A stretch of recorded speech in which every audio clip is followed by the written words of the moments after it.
Okay. Okay. 사시부키 욕심의 도드람 니라블리신데 상계 신도 mikte urwagi drokur namda shimwarupasho idam guru ratna mandalakam nityatayami Sange chudram tsoki chonamla Chanshu bardu dagni chanshu shi Daksi yinsho vipe sunam ki Drola penchi sange drupasho Sange chudram tsuki chonam la Shanshu vardu dagni chanshu chi Lakshi yinsho gipe sunam ki Drola penchi sange drupasho Sange chudram tsuki chonam la Shanshu vardu dagni chamsuchi Daki jinsho jipe sunam ki Drola penshi shange drupasho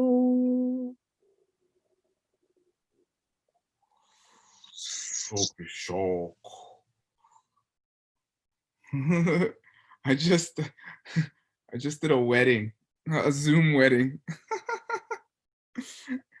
And the groom sending me a message. You were the priest? No, I did the Heart Sutra. Nice. Yeah, it was cool. It was a little long, I think, for the crowd, but I did it. You read it in Tibetan and English? Just Tibetan. There was no time. I explained it first. I just gave like the idea and then read it. He specifically asked me to read it in Tibetan. So I did. So anyway, this is what happens when you keep teaching ACI. People ask you to speak at their wedding. Okay, quiz 9. Listos? Okay, if you're not going to do the quiz, you know the drill. You have to look away.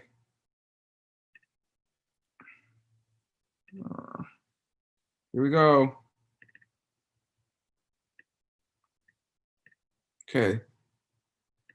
There's only one question, okay? That's 14 parts. I hope you studied.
Okay, how we doing?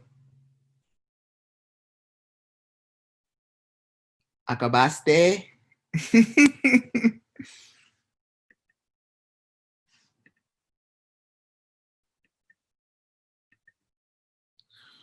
Okay. One sec.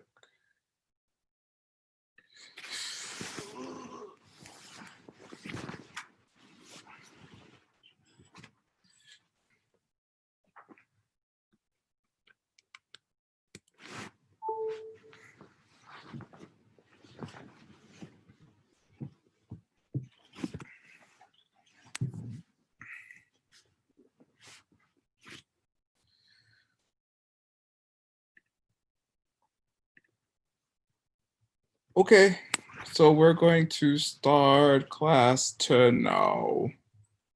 Unless there's questions. Oh yeah, did I have to do more? Did you have to see more? Do the quiz correctly? Did everyone see all this? Okay. I'm bad proctor. Okay. Okay. ¿Hay preguntas o no? Yo sí. Soy Marisol. Mándame.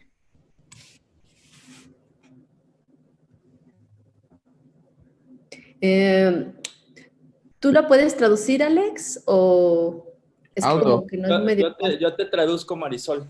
Ay, muchas gracias. Sí. Yo sí tengo una duda porque hice yo la tarea y estudié en base a la tarea, pero en la tarea no viene, no viene bien explicado o no pude, la tarea sí la pude contestar, pero ahorita el examen no. La forma explícita de la cualidad que hay que comprobar no me queda como claro, ni la forma implícita de la cualidad que hay que comprobar. Okay, she said she studied from the homework and she did her homework, but then when the exam came, she couldn't answer the exam. It's specifically the point where they talk about the explicit form and the implicit form. Oh. Oh. The explicit form of this syllogism is Yeah. of the quality to be proven. Está preguntando la forma explícita de la cualidad a ser probada en este silogismo en específico, Marisol. Sí, ¿verdad? Uh-huh. Yes.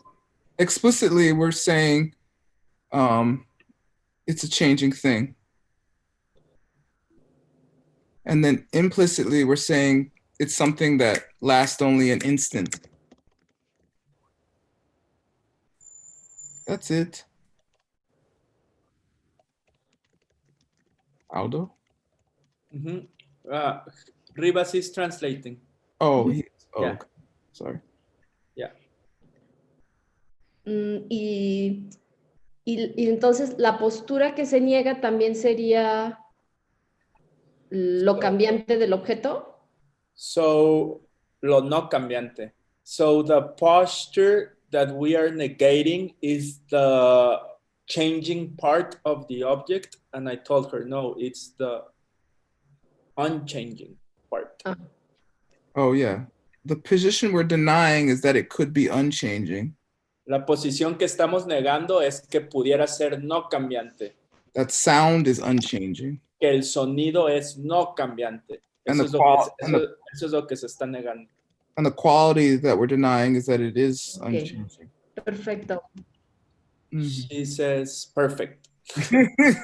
Gracias.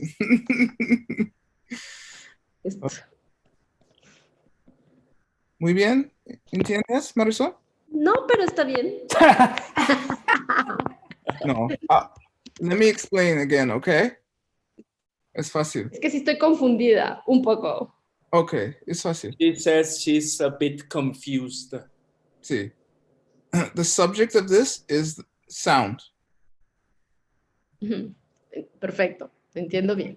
The thing we're asserting is that it's a changing thing, right? The quality to be proven is that it's a changing thing. Okay? Explicitly, that quality to be proven is it's a changing thing, okay? That sound is changing. ¿Entiendes? Sí. Implicitly, that would mean it has to be something that changes, only lasts a moment. Because that's the definition of a changing thing, right? So therefore, we're saying it ain't an unchanging thing.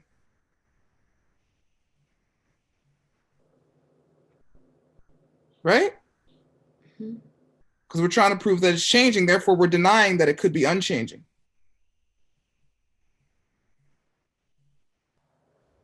¿Entiendes? And so that quality in the position is unchanging.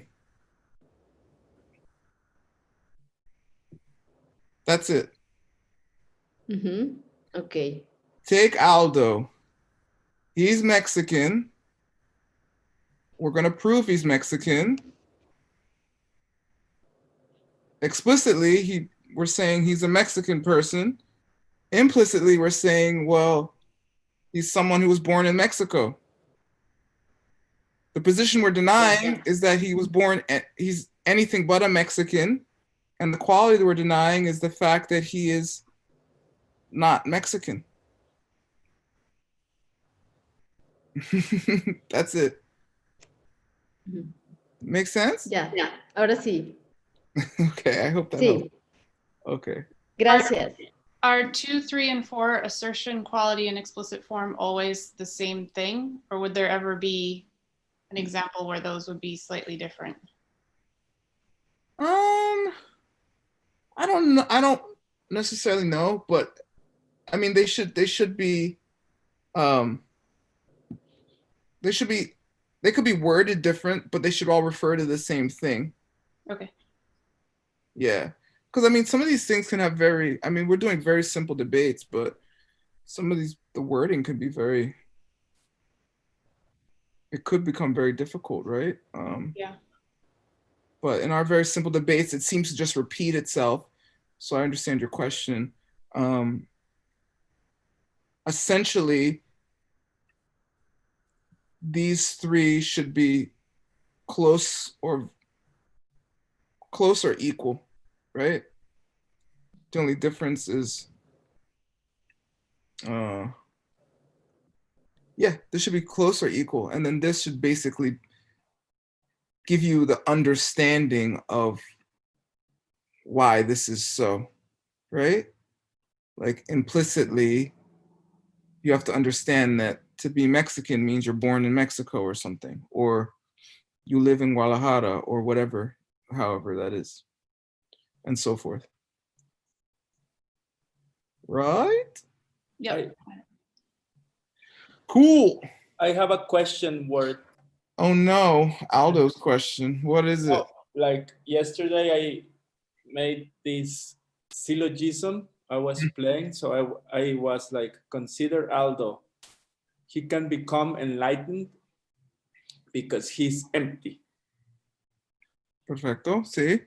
So when you go to the group of similar cases, like number 8, what would you put in that syllogism? Like all existing objects, all sentient beings. All sentient beings. Yeah. All, what I thought. Yeah. All existing objects with a mind. Yeah. Like me. Right. They're all like you. All, and the similar will be all non-mind beings, or what? Everything that doesn't have a mind, I would put. Because if you put, you can't put all non-existing objects, because that's not exactly, although it's also true. You couldn't put, you can't put all, Yeah, you have to put all existing objects without a mind. That's what I would put, or everything without a mind. Yeah. Okay.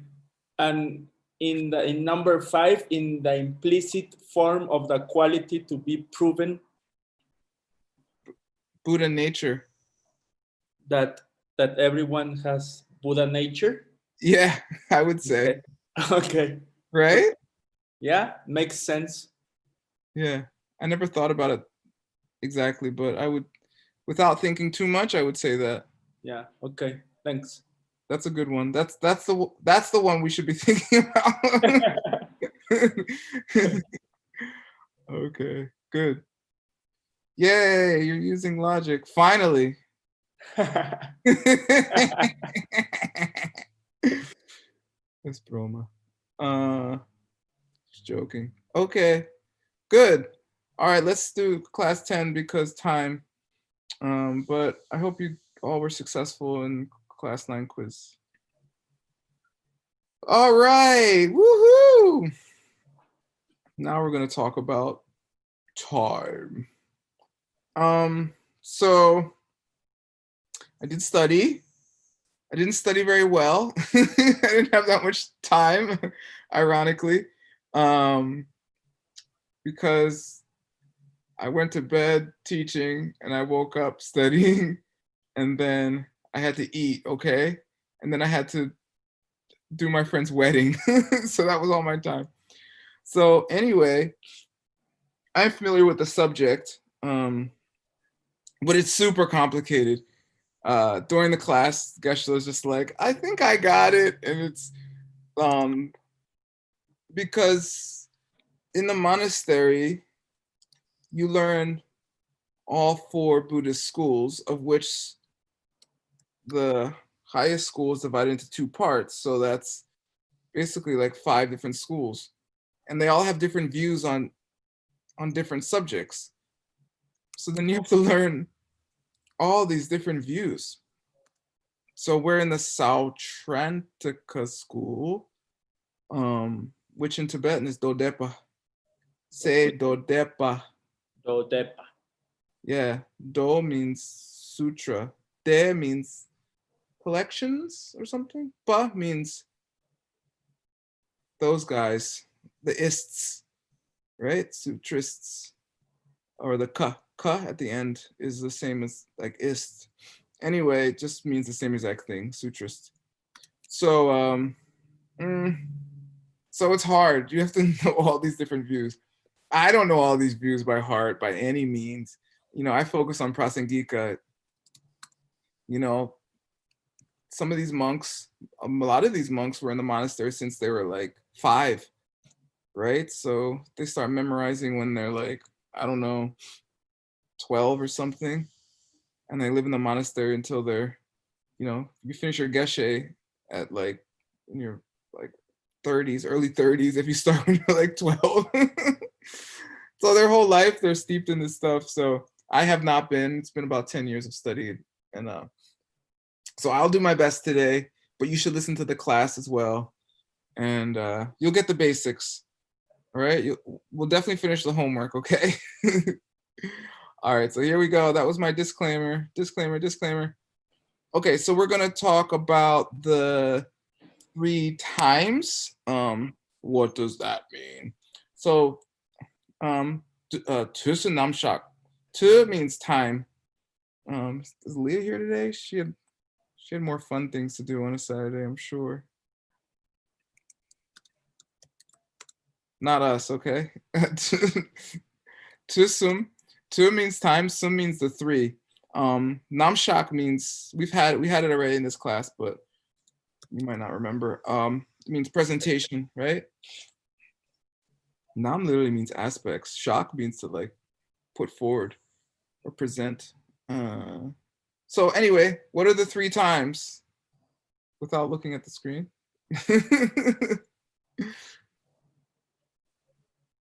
What are the 3 times? Present, past, and future. Sí. Pasado, presente y futuro. I gotta practice my Spanish, okay? I'm gonna lose it. Yes, exactly. Good. Past, present, future.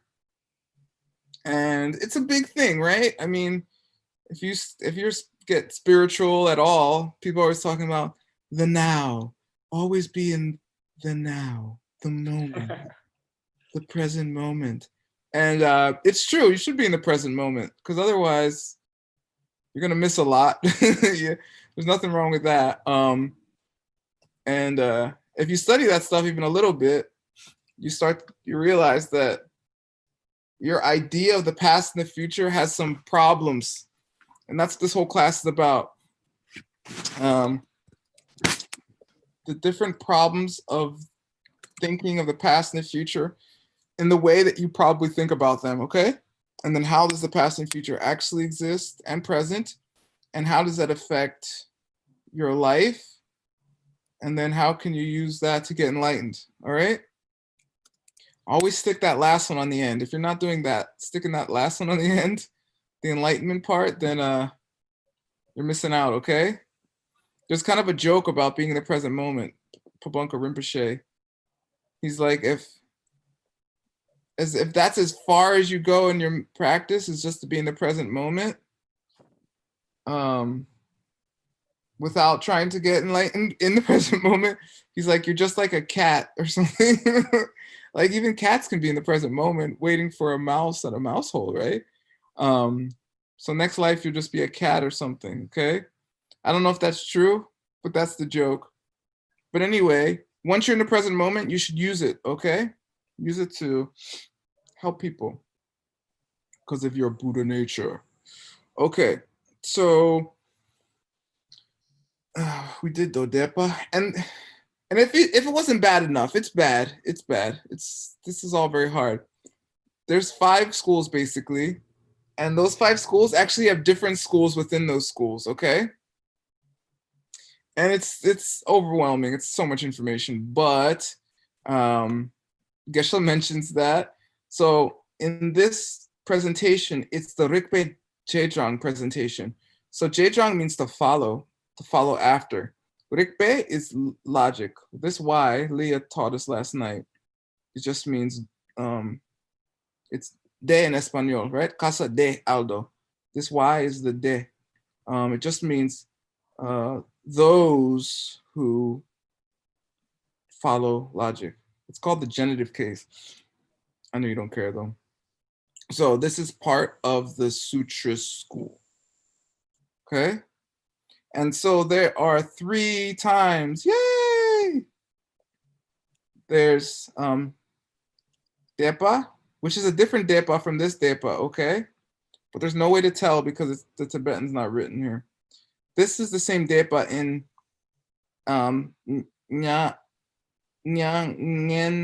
Depa. What's that? $20.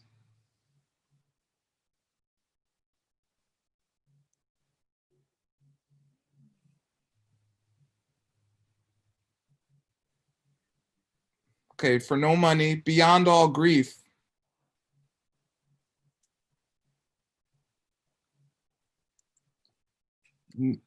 Nirvana, okay? That's the Tibetan translation of nirvana. Like, no more suffering, no more, literally grief. Okay, so that's this day. It means past, literally, like past all grief. And then present is, there's different ways to say it actually. You can say tandawa, or tantarwa, or tata. Depends where you're from in Tibet, I guess. Anyway, tatawa means in the present.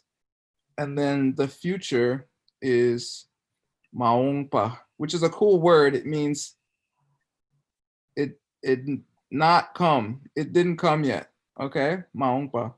Pretty easy to remember if you want to learn some Tibetano. All right. Okay, so here's the funny thing about the past and the future. In this school, okay, we say in an absolute sense, meaning not with respect to a given object. And that's pretty much the crucial part of the whole class in regards to understanding past and future from the perspective of the Rikpe Jejang Do Depas, the sutrists who follow logic. Which is kind of funny because don't all the sutras follow logic? It's a logic school. I don't know. I think there's those who follow after logic and those who follow based on faith, which is a big whole other thing you don't want to hear about. Anyway, so there's a joke. What's the definition of the past and future? Mepa natseni me. There is no definition of the past and future because there is no past and future. Haven't you noticed? There's only a present moment, okay? So in an absolute tense, the past is gone, right? Where is it? Okay, it doesn't exist. And in the future, it has not come. So you can't define things that don't exist. I mean, I guess you can. Like Ribong Ra or something, right? What's Ribong Ra?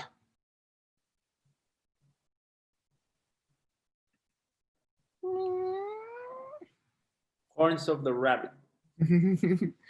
Cuerno de conejos. Cuernos de conejo? I don't know. I only remember Conejo because of that store in Guadalajara. Mama Conejo? Mama Conejo? Mama Coneja. Mama Coneja. Yeah. Because I'm an herbalist, so I like hanging out in those places. Anyway, yeah, it's so you can't really define something that doesn't exist. But in terms of specific objects, you can say they have a past or a future. And that's what we're going to talk about right now. So the definition of the past relative to a water pitcher. Wait, why are they always talking about water pitchers? Do you guys know? Because it was a very common object for the monks in those days to have around. Yeah, even way back in like the Buddhist time, right? If you're just in a little, they had no pipes, okay? If you wanted water, it had to be in el cubito, a bucket in the corner, okay? Same thing with the toilet. That was a different bucket, okay? In a different corner, okay? That's how it was. It's how it is some places still, okay? So,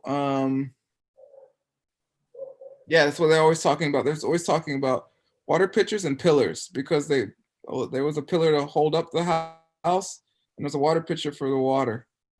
Today in Mexico, you could talk about salsa and tortillas, okay? Something that's in every Mexican home that they'll understand. That's the point. It's not about water pitchers. It's just something that everyone has in their house. Okay, for Americans, it's ketchup and Frosted Flakes or something. I don't know, okay? You get it. Okay, so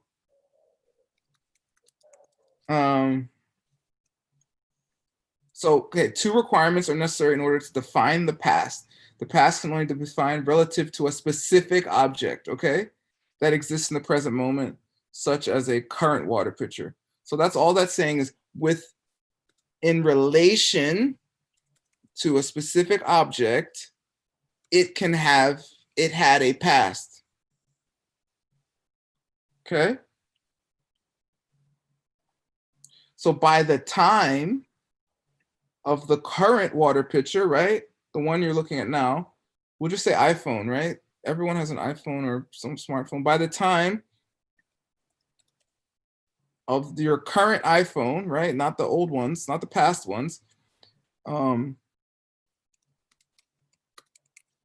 It must have already begun. So that's its past. Meaning, if you have a current iPhone that is, because remember, it's a working thing, it's changing, right? And by the way, if you think about it, to say it's a changing object means you have to recognize it as a past and a future, right? Because if there's only a present moment, then you can't call it a changing object. Right? Because there's nowhere to change from or to. Nah, think about that. Cook it. Okay.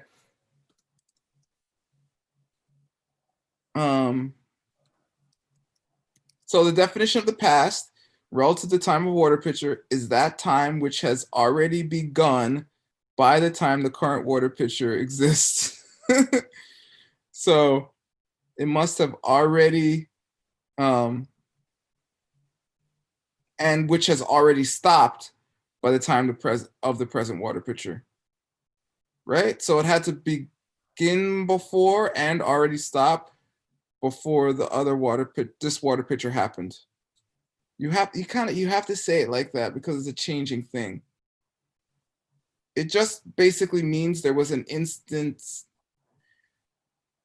which had duration prior to the instance of now, which you're currently witnessing of that given object. How you doing, Rivas? Okay. No headache yet? Okay, I should go faster then, right? Okay. Okay, so that's the past. You got it? 2 requirements. It began and it stopped before the current thing that you're witnessing of that specific object. Okay, it has to be relative to a specific object. Because in absolute terms, there is no past, there is no present in this school. All right, I'm just gonna keep going. You're gonna just fill in the right answers in the quiz and the homework, and then we're gonna be done, okay? Don't worry about it. You know what? This stuff was meant to be learned in like 20 years or something. Okay, we're doing it in 10 days or whatever. 3 weeks. And thank the Buddha that we're finishing, but also you're not going to throw away all your ACI courses after this. You know, in fact, you're going to teach this eventually. Okay?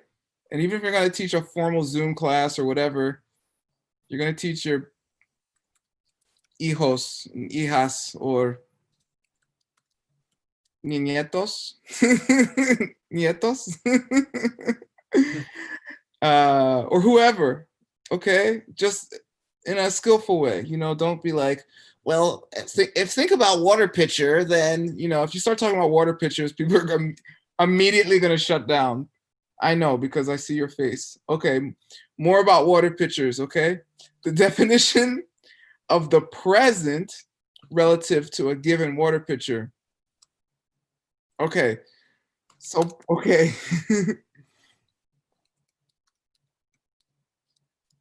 So by the time of the current water pitcher, it should have already happened. Oh God. And by the time of the water pitcher, it should happen simultaneous to the water pitcher. Okay, so the water pitcher of now is equal to the water pitcher in the present, right? That's just saying what's happening now to any given object is the object now. It's not as complicated as it sounds. I don't get that. The second one. Okay. Are you in the present moment, Vic? I think so, yes. Is you now the Vic that's in the present moment? Yes. That's all it's saying. Really? That's it, yeah. Okay. The time of the water pitcher should be simultaneous at the same time to the water pitcher. The present moment is the same time as the present of the water pitcher. That's it. I know it sounds complicated, but if you try to start defining these things, you realize how hard it is and how many mistakes you can make and how careful you have to be. So thank the Buddha and Master Dignaga and Master Dhammakirti and Yongzin Pubochok and Geshe Michael and everybody else, okay?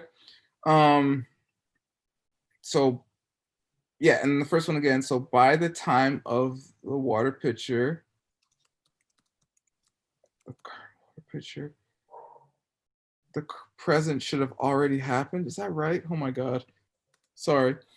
Definition of the present relative to the time of a water pitcher is that time which has occurred by the time the current water pitcher exists, and which is simultaneously to the present water pitcher. Okay. Yeah.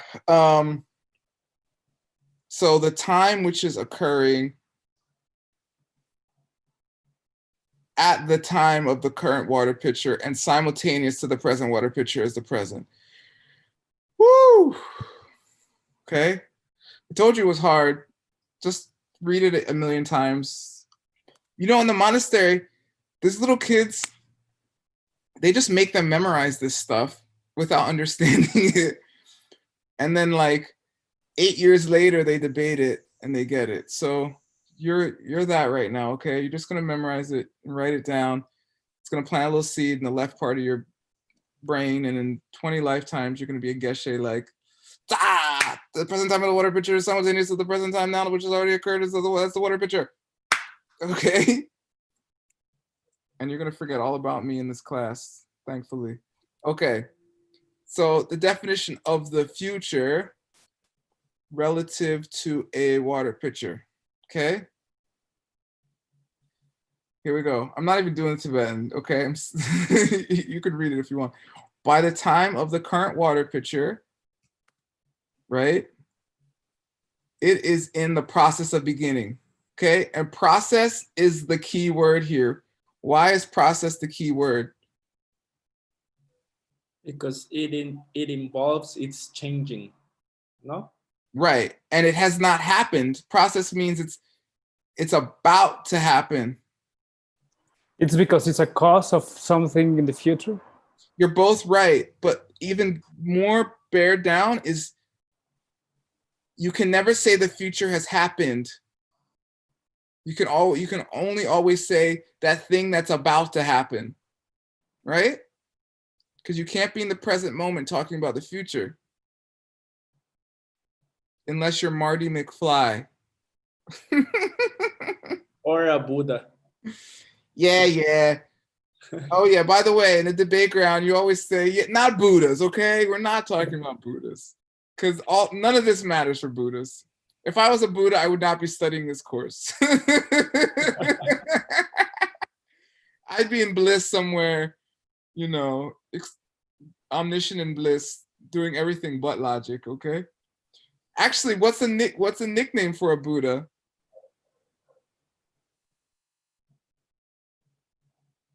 Miloplam, the person who does not have to study anymore. No, literally, that's what they're called. The one who finishes ACI courses, okay? Okay, and then the second quality is by the time of the water pitcher, it hasn't happened yet. Okay, so it's about to begin, but it hasn't happened yet. So it's just like bookends. The first is, the past is, it's, okay, let's go back. And the past is it had already begun and it had already stopped before the present. The present is, it is simultaneous to what's happening now, and it has occurred at the same time that the thing exists, right? So before, during, and already before, during, and about to be after. Does that make sense? Wow, I think I got it. Wow, teaching works. Already, before, during, about to be, after. I think that's the whole teaching in 6 words.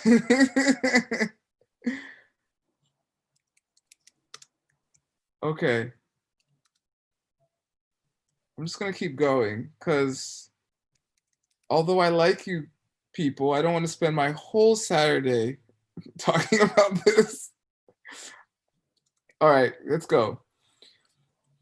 So the cause and result of a water pitcher and a working thing.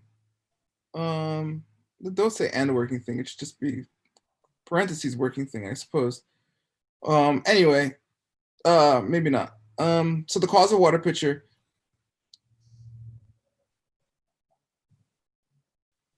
Yes. So now we're talking, so we, in absolute terms, you cannot say that there's a past and present, right? How do you say terms in Espanol? Termas? Términos.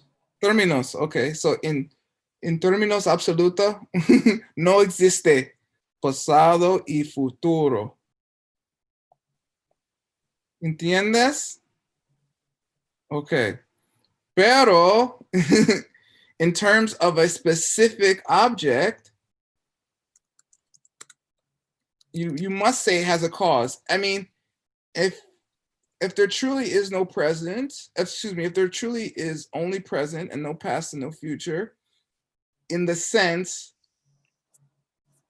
there's a saying, it was in my mind only. You would have to say that the whole system of karma would be broken down and you could do anything. I think eventually that whole system does break. Well, I can't say that. That's a hard debate, okay?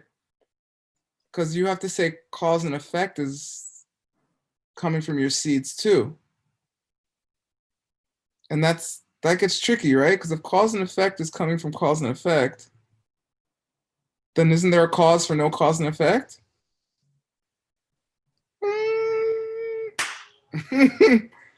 Anyway, we're not talking about that. So the cause of the water pitcher, or a present object, you can say the cause of the current water pitcher exists in the present as a thing which is past, okay? So even though there's no absolute past, absolute futuro, there is a past in terms of, hey, look at that water pitcher. Remember 2 seconds ago when it was there? That was the cause of the one we have now. All right? And the result of that past object, which was its cause, is the current water pitcher. Okay. That's easier than it might seem. Yeah, a working thing is the thing that exists now, functioning now. I guess you have to say a working thing that exists. Can you say it's a working thing and it doesn't exist? I don't think you can say that. Anyway, okay. So the following terms describe, whoa. How long does this go on for? Oh God. I brought this on myself. Okay, the following terms describe something which is either the cause of a water pitcher, the result of a water pitcher, a working thing, or non-existent. Okay, here we go. Everybody lock in. Okay, this is the brunt of the class. Okay, chikma. That is the same, that just means instant. Okay, chikma is instant, okay? That which only lasts an instant, this is a working thing. Okay, by definition, a working thing only lasts for a moment. Okay, that's our working thing. There you go. Oh, this is pretty intense. Okay, that which is in the act of beginning. This doesn't exist. So this is the thing that's always about to happen. It hasn't happened yet, so it can't exist. It's not a future thing because the future only exists relative to a specific object. So this is the idea of the future we have. It's always something which is in the act of starting, which is a non-existing thing. There's no future that you could ever point to as existing, because to point at something as existing, you have to be in the present moment to point at it. Not Buddhas, Aldo. Don't even think it. Okay. Right. So Geshe goes in more depth with some of this in the class, and he debates some of it too. I'm going to do neither of those things today. So that which is future relative to a water pitcher. This is the result of a water pitcher. Okay. Remember the Nirlangi goo. What's Nirlangi goo? For $0. The obvious cause. Pretty good. You material. Say material. Material. Yeah. Causa material. Okay. This stuff, the cosas that flops over and becomes the same cosas. Okay. That's all. It's, look, your computer is going computer, right? It's computering, meaning it's, you still see it and it works as a computer, therefore it's computering. Okay. So this is what it's saying.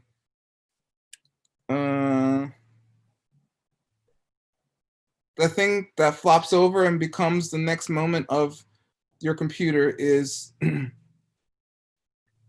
the result. That's all. It ain't there yet, but it will be there, and then it will be the present. Okay, I'm gonna keep going. That which is past. This is the same thing in reverse.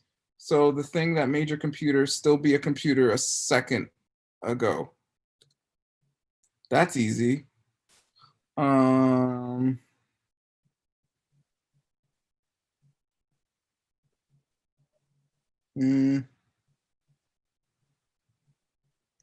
This is what we've already said a few times. So the future. So this future does not exist, the Keishinpa, because it's always about to exist. This future does exist relative to a specific object, okay?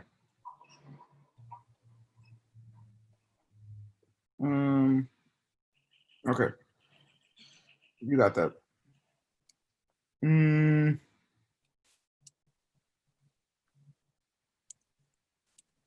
This I just said pretty much. In Madhyamika, they say the current pitcher is the cause of the current pitcher because you couldn't call it a water pitcher until the water pitcher has occurred. In this sense, there isn't any cause for a water pitcher until the water pitcher has already occurred.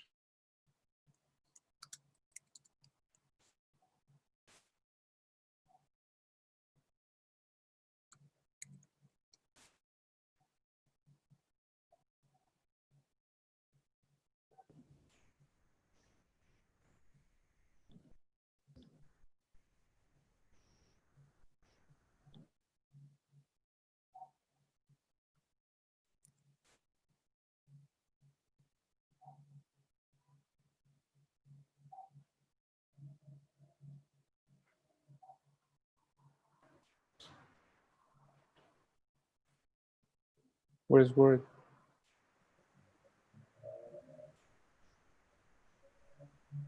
Yo creo que se le fue el internet.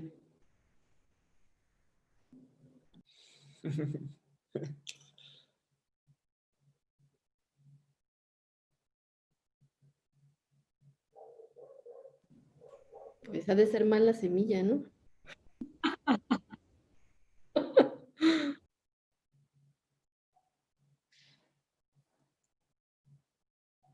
Se disolvió en la vacuidad de la lógica.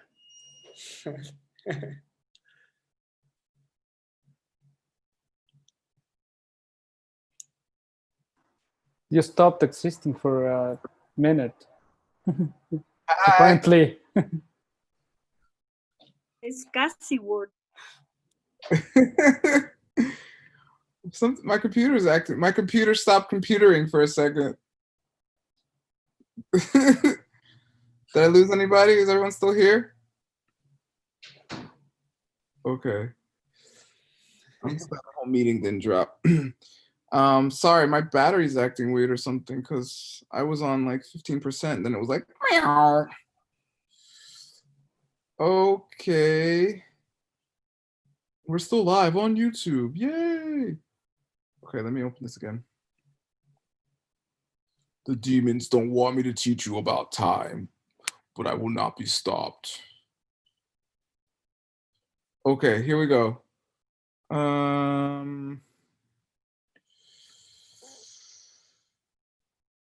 It's gonna keep going here until and it is Halloween.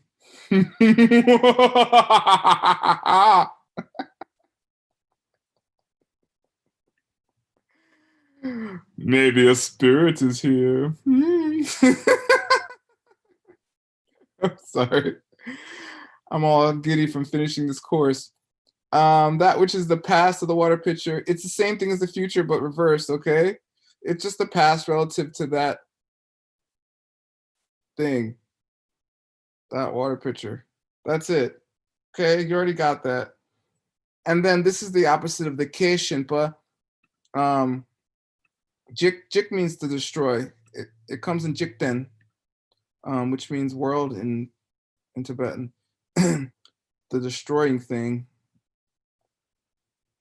That which is in the process of being destroyed. Huh. Yeah, that's a working thing. The thing that's always breaking down.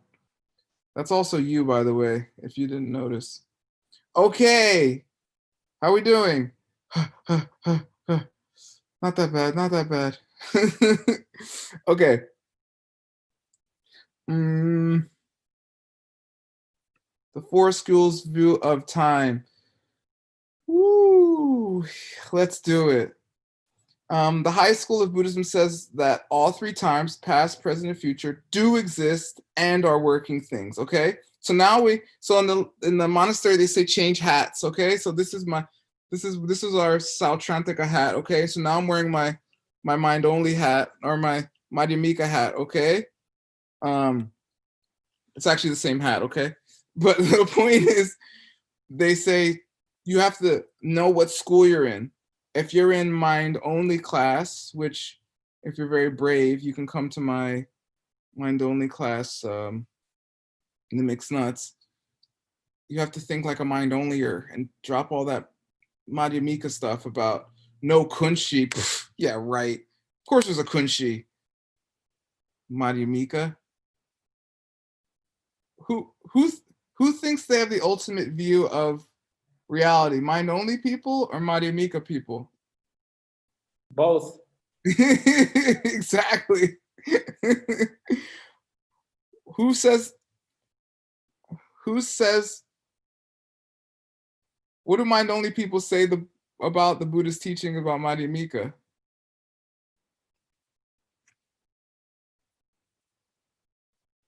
They say, oh, that stuff, that's not the real teaching. That's figurative. Oh, you think nothing exists? What are you, crazy? There's stuff everywhere. And it's in your kunshi. Everybody knows that. The Buddha said that. You don't believe the Buddha? Madhyamika. So, it actually proves Madhyamika because everything's empty. And mind only people probably think it proves their view. Anyway, there's four schools. What are those four schools? The Abhidharmists. The Abhidharmarists. Which just means they follow the Abhidharma school. Then the Sutrists, or the Dodepas. And then the mind-only-ers, or the people who believe in a foundation consciousness. Don't ask me to explain that. And then the Madhyamikas, which there's two parts, lower Madhyamika and upper Madhyamika. Lower Madhyamika is Sva Trantika school, which that's a long story. You don't want to know why they're called that. And then the other one is Prasangika Madhyamika, or those who believe there's a specific power to telling people things in a sarcastic, absurd way that gets them to understand things in an even deeper manner. Okay? Oh, so I guess dogs write letters to their doggy girlfriends, right, Aldo? Everybody sees pens, right? This is a prasangika. This is like, and then Aldo's like, oh yeah, that doesn't make any sense, right? Okay, cool. Here we go. Some logic school proponents, people who believe in logic school, would say that although absolute future does not exist, your future karma does exist. Oy. Don't ask me why. This is teachings on karma. What do mind only school people say? Mind only school people say that karma is stored and carried in a separate mental consciousness called the kunshi. Oh my God, you do not want to know about the kunshi, okay? Or storehouse consciousness. That's course 15, okay? I'll destroy your minds in course 15. Right now, we're destroying your minds with logic. Until it meets the conditions that make it ripen. Anyway, I'll talk about kunshi for like 5 seconds. Mind only school believes that there's two extra parts of your mind. One of them is called the foundation or storehouse consciousness. And when you do something, you plant a seed in that part of your mind. And then when you meet the right conditions, that seed ripens and becomes what you experience as your world. Okay? That's all you're getting out of me. You can say that Madhyamika Prasangika agrees with that view, no? They agree with everything except the whole thing about the kunshi. Okay.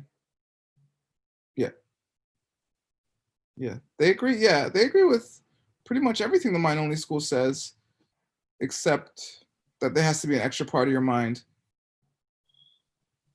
And that it is self-existent. Yeah, that it exists at all and that it's self-existent. They said there's no kunshi, it just stays in Aldo, for Aldo, right? But we're about to do that in this next section, okay?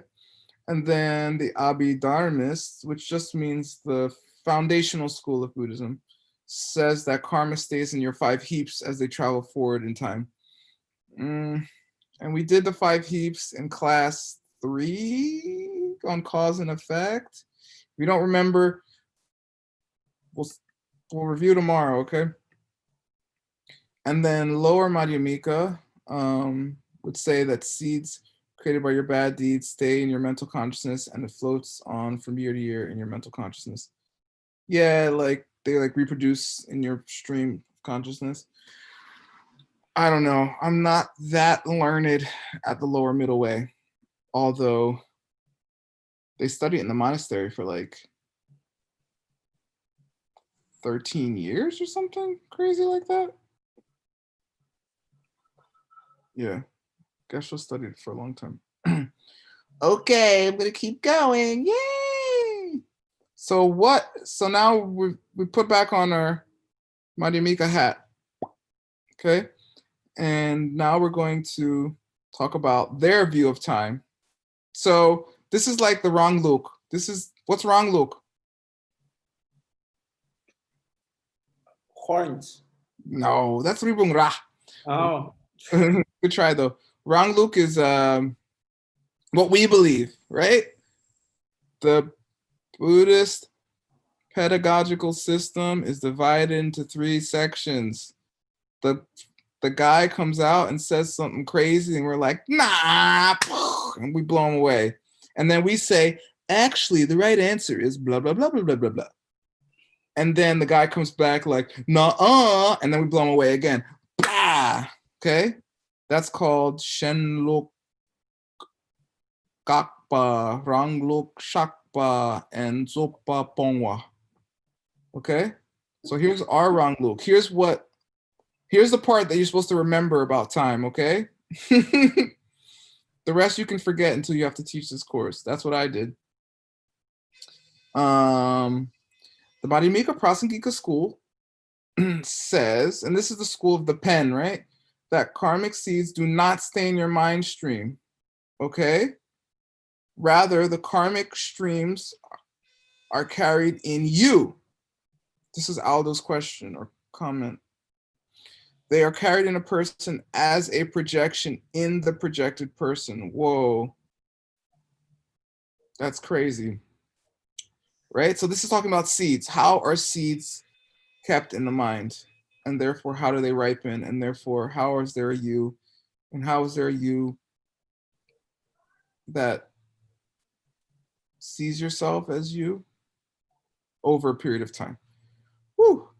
The reason a million years can go by between hitting someone on the head and being hit 10,000 times the head is that karma sits around for a million years. Yeah, because it can just sit there as a seed. It's that a mental seed is created, which is carried on by the person that you think you see because you're forced to see that. Whoa. All right. The karma stays with you as you are projected by your mind, forced to do so by your past karma. Okay, so you do a deed, and that deed produces a mental seed, quote, right? Seed in your mind, which stays there as a projection based on the fact that you saw yourself doing that deed. Okay? So this is where karma really stays.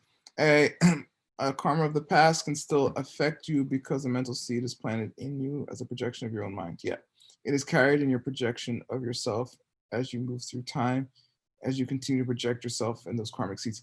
Hey, the question is, why? How come karma works?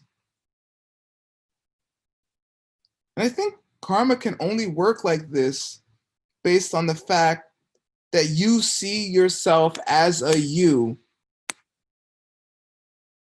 self-existently. Because if you see yourself as a you doing things self-existently, when you see yourself do something, yourself registers that thing as being self-existent. And then when it sees that thing that you did as self-existent, it then creates more of that thing that it saw yourself doing. But if you know that thing that you saw yourself doing is actually a projection based upon previous projections, then you break down the system which sees yourself creating things just because you see yourself doing them. Because there is no self in that way that you see that is actually there to witness it. And the whole system breaks down. Which is basically the wheel of life. That's 1 and 2, links 1 and 2. Link 1 is not understanding that you're you coming from seeds. And link 2 is planting seeds based upon not understanding that thing. And then the rest of the wheel is what happens based on that. 3, 4, 5, 6, 7 is you're born, you become a human, you become a being. 8, 9 is then you're attracted to doing something that creates the conditions out of ignorance that the seed will ripen. 10 is it ripens. And then 11 is you're born again.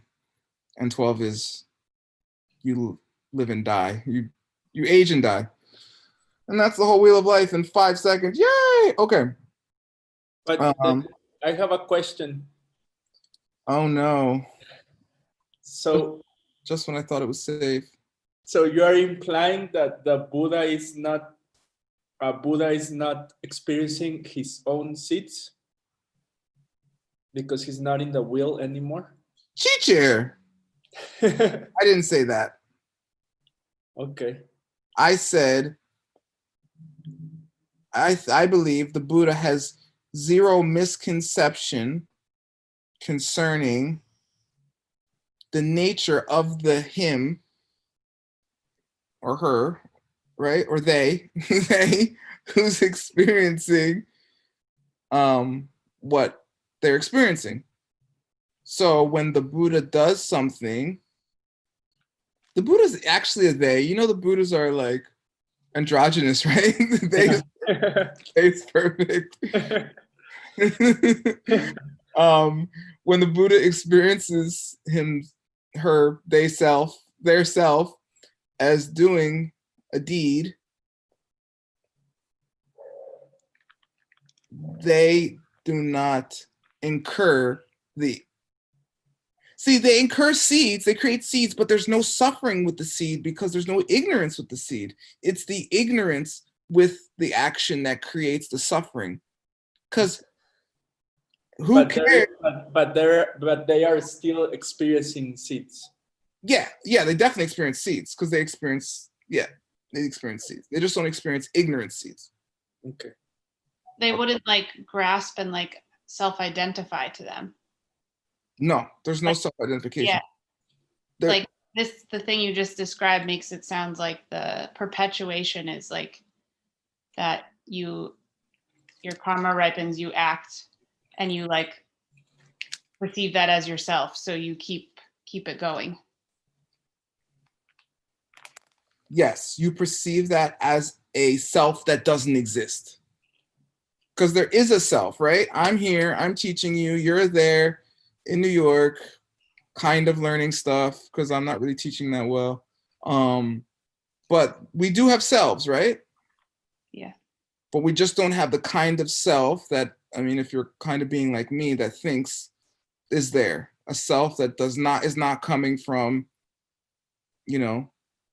past selves and actions of those past selves. So the Buddha has no misconception of that kind of self. And so therefore does experience karma, but they don't even call it karma anymore because it's so far removed. They still have cause and effect, but they don't have karma, meaning some kind of stained, something that generates suffering. Right? If it's not called karma, how is it called? I don't know. I think that's funny. I think they still call it. Don't they call it merit? Like you're collecting.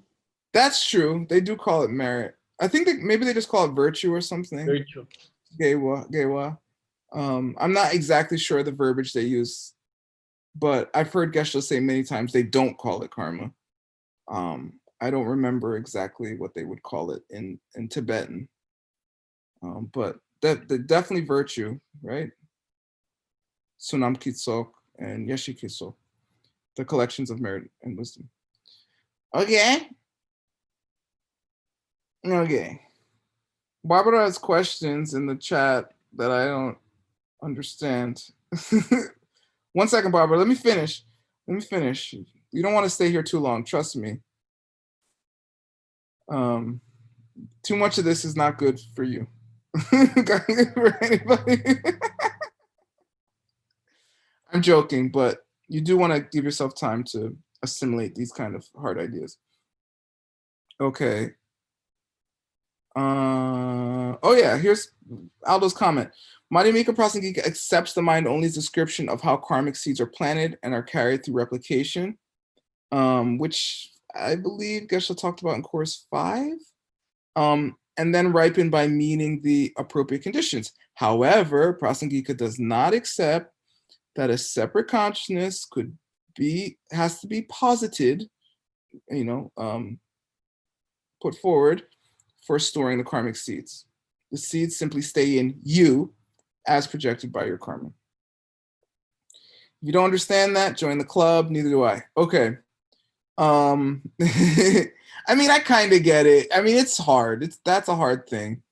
But basically, in Madhyamika, which is the school we're in, right? Middle way, in higher middle way, you don't need a foundation consciousness.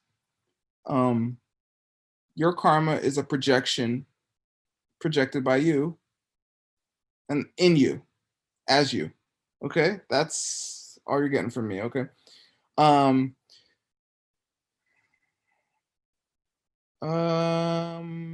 yeah, this whole thing. So, and then as far as time goes, when Marimika talks to the logic school about how time doesn't exist, this is their debate, okay? And I kind of got it when I heard it. This is like the 4th time I've heard it. Let me see. Let's see if I get it right now. So how could the past and the future be working things? Okay, here's the debate. Here we go. Pen churchen, pluma churchen, consider a pen, okay? At the moment of its destruction, right? That moment when it's no longer a pen, right? Does the destruction of the pen have a cause? Okay, Aldo. Does the destruction of the pen have a cause at the moment of its destruction? Yes. You have to say yes. Why do you have to say yes?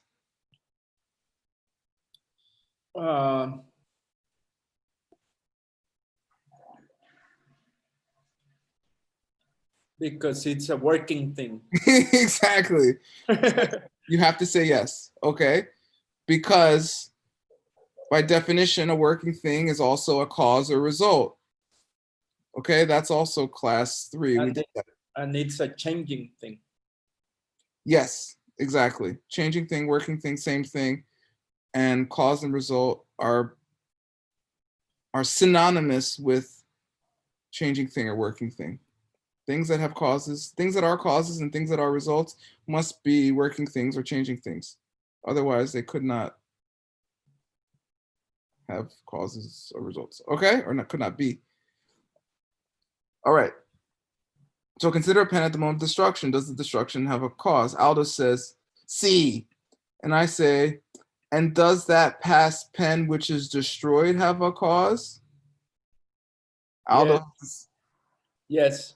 Yeah, he has to say yes. Because if at the moment of destruction it had a cause, then the thing that was destroyed has to have a cause. Okay, and then this is the part that I get blurry on. Its destruction is the cause. So if it has a cause, it must be a working thing. Therefore, anything that, oh, I see. Oh, I get it. Okay, now I got it. So it's saying the pen at the last moment of its penness, okay, that's a pen, right?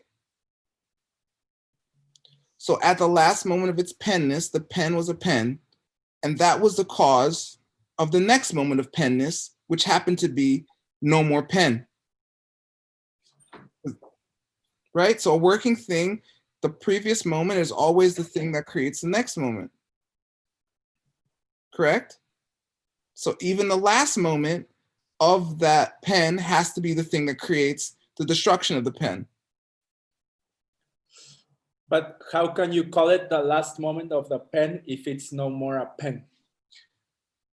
That's okay. You're being a perfect logic schooler. You are, because Kaylan, you already agreed to that. Is it a working thing or not? Yes. Okay. So are working things causes or not? Yes. Okay. Norlengi Gu, does the pen flop over to its next moment? Yes or no? Yes. So therefore, is the moment before the destruction of the pen the cause of the destruction of the pen? Yes. You have to agree. You already agreed to that. Also, therefore, the past has to be a working thing because the past is the thing that created the present, which is the destruction of the pen. Woo! Okay. So that's the reasoning. You can believe, you can agree or not, okay? So therefore, anything that is destroyed must be a working thing, and therefore must have had a cause. Got it? That's what I just said. You want to debate me? You can. You can't say there are causes for the birth of a thing, but there are no causes for the thing itself. What? You can't say the causes for the birth of a thing, but there are no causes for the thing itself. Huh? Okay, we're gonna pretend that didn't happen, okay? Yay, moving on. Geshe does a debate in class. I'm sure we could get it if we listen to it a bunch. What? So the Sutrist school don't accept that the past is a working thing, right? Yes. That's the debate. Yeah, that's the debate. This is the Sa of the Madhyamika. Yeah, exactly. Okay. Madhyamika says it has to be a working thing. They say it's not a working thing, that the past is only a thing in when you are in regard to a specific object. Okay. Or something like that. Don't ask me, I don't know anything. Okay. 3 types of incorrect reasons for particular proofs. Okay, so we're done with the time thing. Yay! Oh, I did it, kind of. Not really. Okay. An incorrect reason for a particular proof, okay? Tarnang. I don't know this word. Tarnang. That means incorrect? Tarnang? We got all the Tibetan for this stuff. Tejupki. Tarnang. Maybe it's in the homework. We'll see.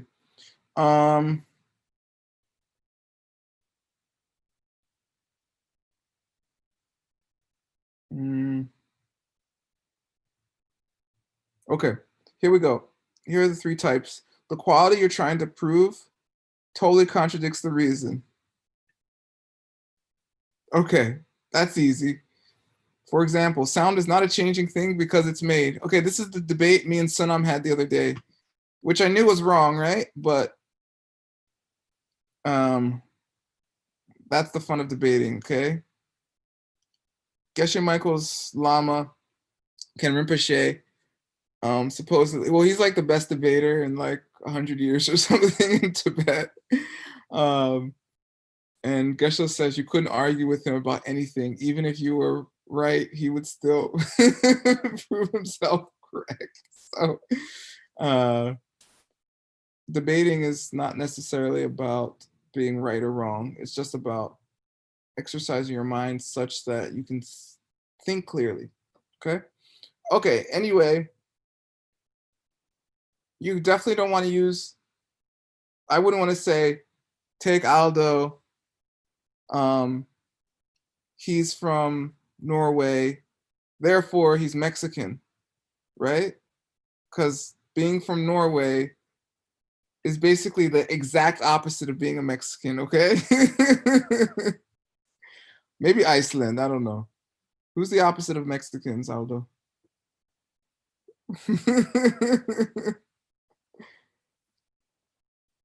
We don't have to say, but anyway, you get it. Maybe someone from Scandinavia, yeah. Yeah, exactly. Norway. I'm saying Norway. I'm not going to point out the reasons why. You figure it out. And the quality you're trying to prove is definitely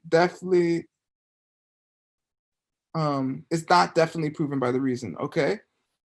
So you don't want to use a shaky reason. And this is what people do all day, okay? Coronavirus is fake. Take coronavirus. It's fake because Democrats are eating babies. This is literally an argument online right now. It's all fake. Why? Because Democrats eat babies. Okay. There's little misfire there. There's something not happening. Okay. Even if Democrats do eat babies, which they don't, that doesn't mean you can't die from a plague. Okay. So you might want to rethink that. Geshe uses the less controversial example of sound is something you hear because it's a changing thing, right? Just because you hear it won't prove to someone that it's a changing thing, even though sound is something that you hear. Although you could try to make an argument for it, I don't know. Because could you hear something that isn't changing? I guess not, but if you just say the made changing thing is, okay, anyway. And then a third incorrect reason for a particular proof, something is wrong with the reason. Forget what he says in the class. Oh yeah, 7 types of incorrect reasons. Okay, this is the home stretch, people. Okay, just lock in. This is the end. Ready? Here's your daily dose of logic. More than you ever wanted or you thought even existed. One thing that could be wrong with the reason. This is so Lupa, right? Okay, now we have the 3 incorrect reasons and the 7 part. There's 7 parts to the 3rd part, okay? If you like this teaching, it's because of me. If you don't, it's because of your bad seeds, all right? So you know what to do. The reason is non-existent. He is suffering because he's been stabbed by a rabbit's horns, okay? There are no rabbit's horns, therefore that's non-existent. The subject is non-existent. Consider the horns of the rabbit. I want some because they're worth $1 billion. Okay, the horns of a rabbit would be worth trillions, okay, if they just existed, okay? But they don't. The quality is also the reason. Sound is a changing thing because it's a changing thing. There is one exception to this. Does anybody know? You can use this as a reason sometimes. Watch, I'll show you. Sometimes when I'm in Guadalajara, me and Aldo eat pizza. What's that place called that I always pizza from? On Manuel de... Oh yeah, Spicchio. I like those people. Is that Manuel Acuna? Yeah. Yeah, those are good pizzas. Anyway, so, you know, anytime Aldo's like, what do you want to eat? I almost always say pizza. Maybe one night he's like, come on, no pizza. Let's have something else. And I would say, consider dinner. We should have pizza because it's pizza. Right? If you change tone for the reason, you can use it as a reason. Right? That's valid. Like Rivas, consider me.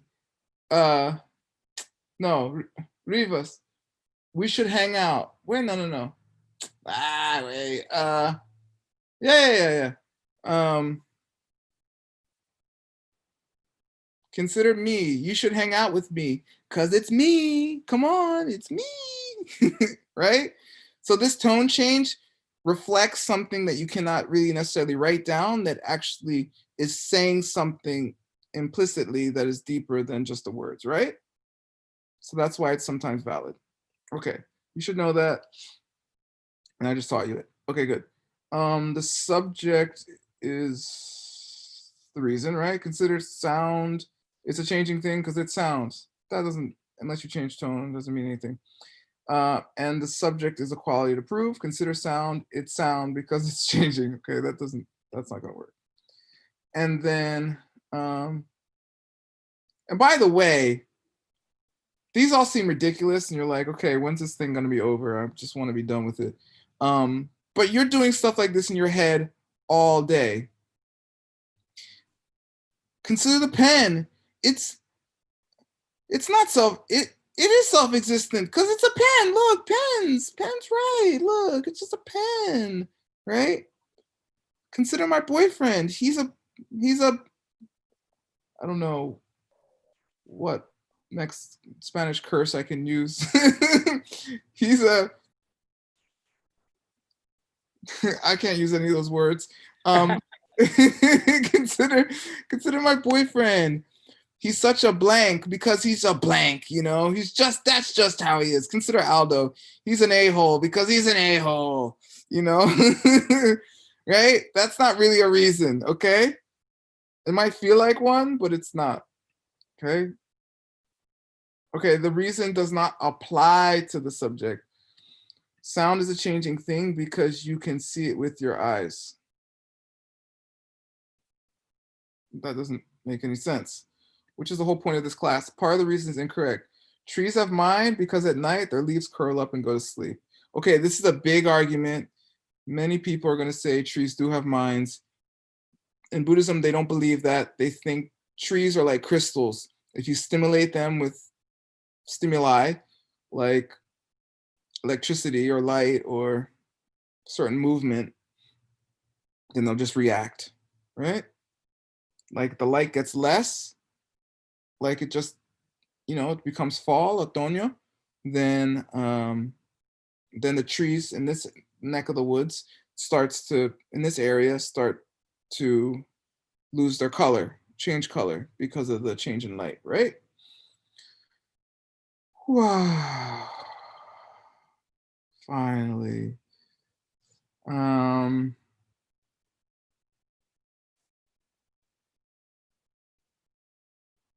You should read that last sentence on your own, last paragraph. Okay, we're gonna do the homework. Woohoo! And then we'll be done. Actually, can I go this way now? Yes.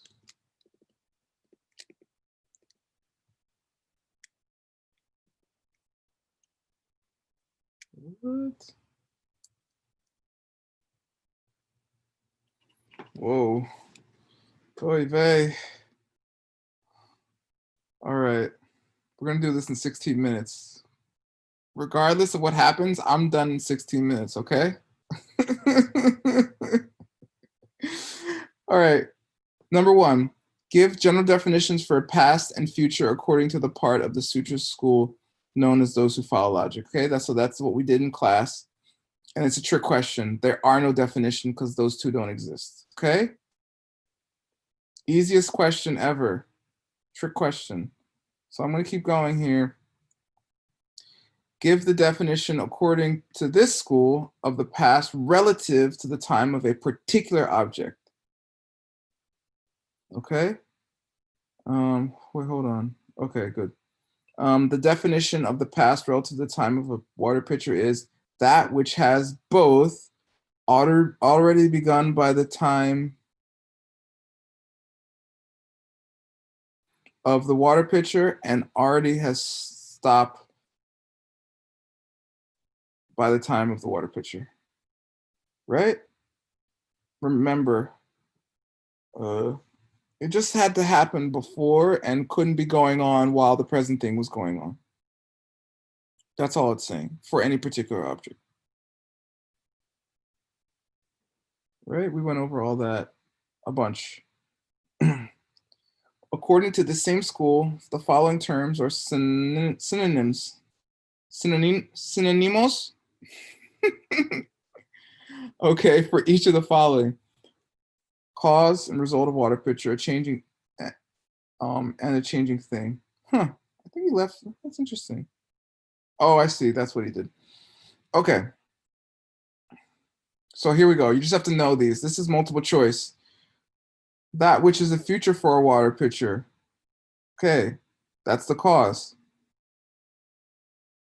Because the cause will be the future. Okay. That which is the past by the time of a water pitcher. That is the cause. Right? So by the time you have the water pitcher, it already happened. That's the cause. And the thing that will be the water pitcher later is the future. Right? Kelly's giving me a funny look. You got it, Kelly? You thinking about it? Like a seed. I got it. You got it? Yeah. Okay. I'll explain it one more time just in case. The seed, a tree later on is going to be the future of a seed. Right? A seed's future is a tree. Mm-hmm. So the seed is the cause of the tree. Mm-hmm. And the tree's past was a seed.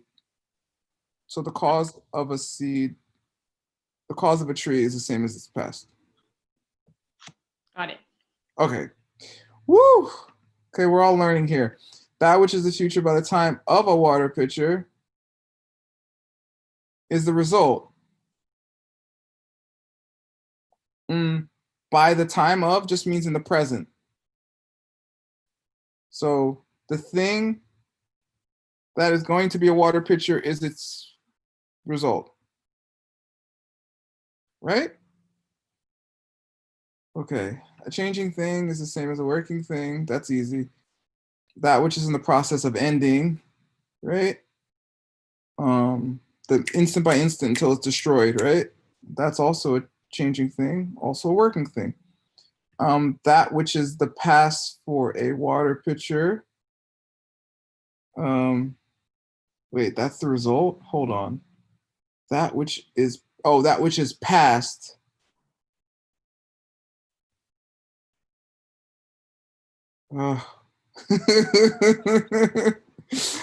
Whoa, imagine Geshe having to translate this stuff. Oh my God, he's amazing. Okay. That which is past for a water pitcher, that's the result, not the cause? Wait. It's kind of both, right? It's a result because it was caused. Oh, is that what it's saying? That which is past for a water pitcher. My brain is doing something not right. You explain it, Aldo. Let me hear it because something's going wrong.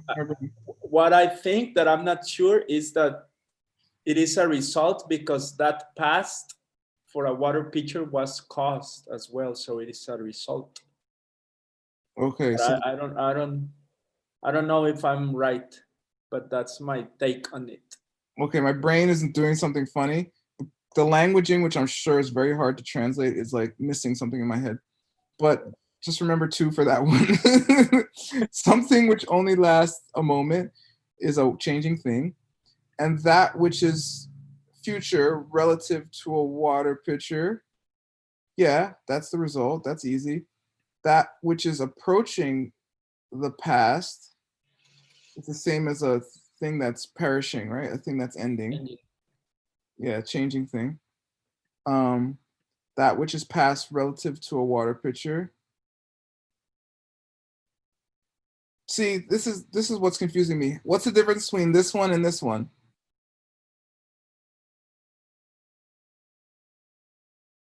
Right? That which is past. The past relative is the one that the sutras could accept, but not the past. Yeah, that makes sense to me. That which is past relative to a water pitcher, that should be the cause, right? That's easy. Yeah.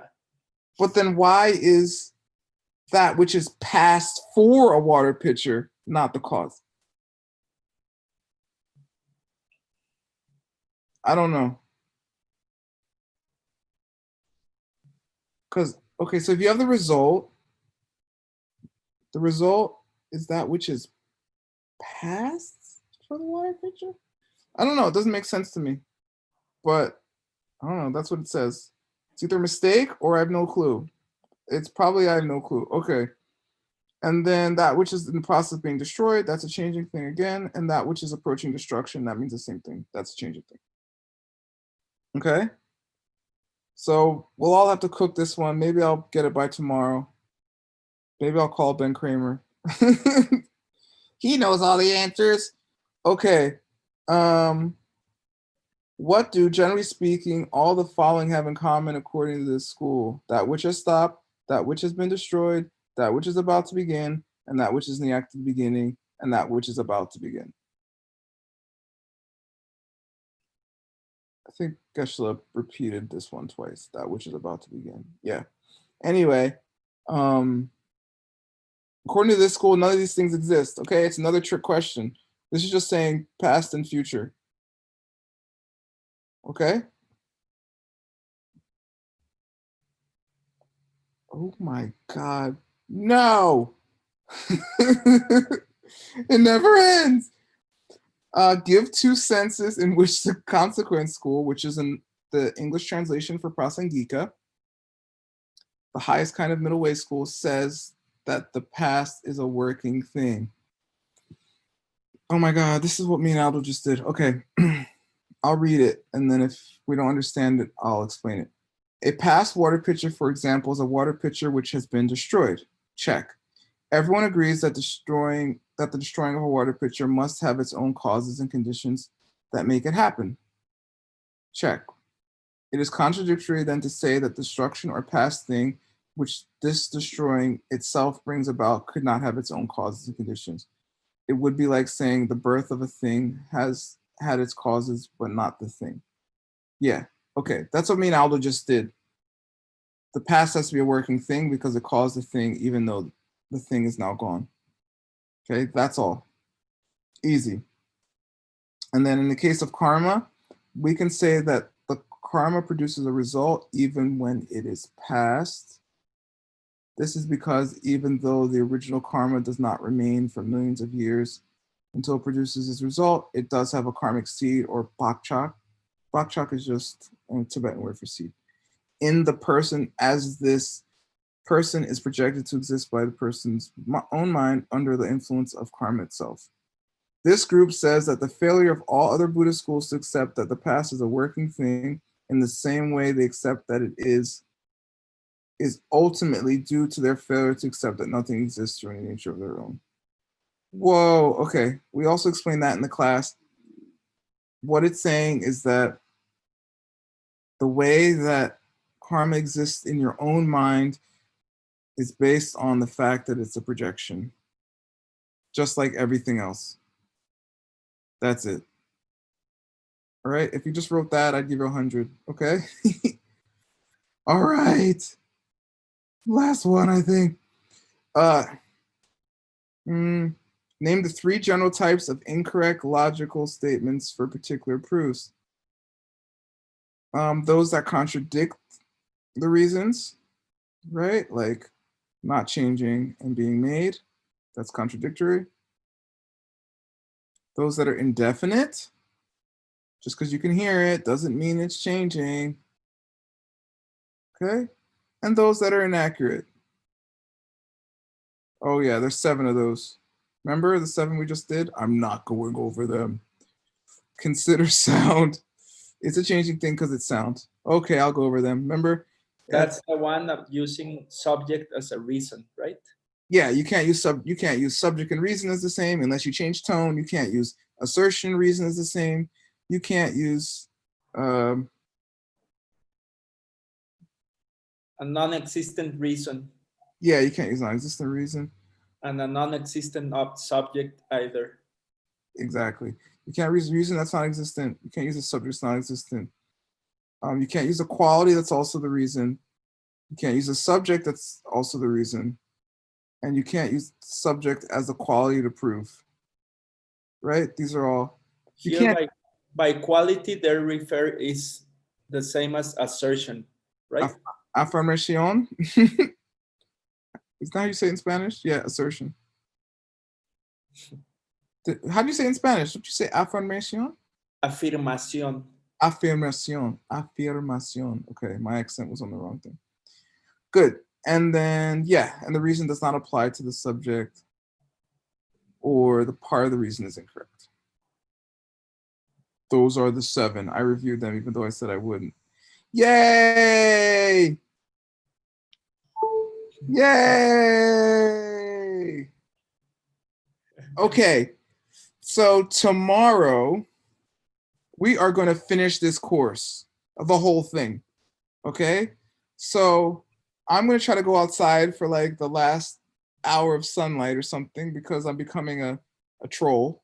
But besides that, we're going to study for class 10 some point, and then we're going to take the quiz tomorrow, and then we're going to put together, we're going to grade all your homeworks, okay? So everyone get all your homework together, and we're going to grade every one and grade every quiz, okay? We're just going to do it.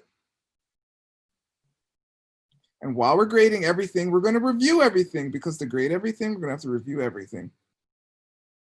And then I'll answer any questions, which I may or may not have the answer to. from all the quizzes because only the quiz questions are in the homework. So we're just going to get all the quiz questions together in one document, and we're going to study that after we've graded everything. And then we're going to take the final if you're prepared. If you want to take more time, you can. For me, that's it. I'm going to be done. Okay? So I'm going to study with you. Besides that, I will not be studying otherwise because sun. I need some. Okay? Oh my God, I'm even on time. Nicole, ¿quieres cantar para Sí. Tomorrow is at 12. We start at 12 also. Okay. And tomorrow, sometime after John Mulaney's done hosting Saturday Night Live, we're going to fall back an hour. So it'll be 1 o'clock for me and Kelly McGee and whoever else wants to come from the East Coast of the US. Okay?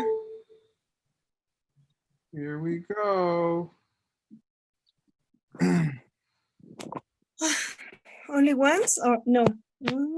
This is once and this is once. Okay? Yes, teacher. Okay. Go ahead.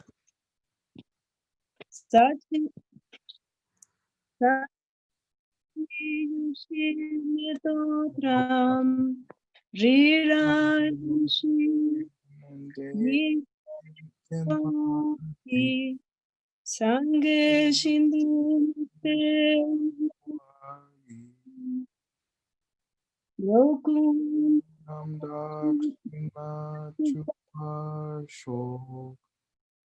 Udam Guru Ratna Mandana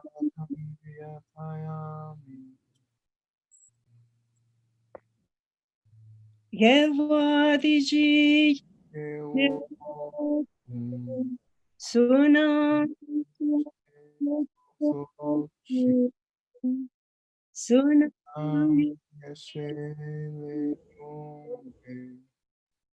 Dampa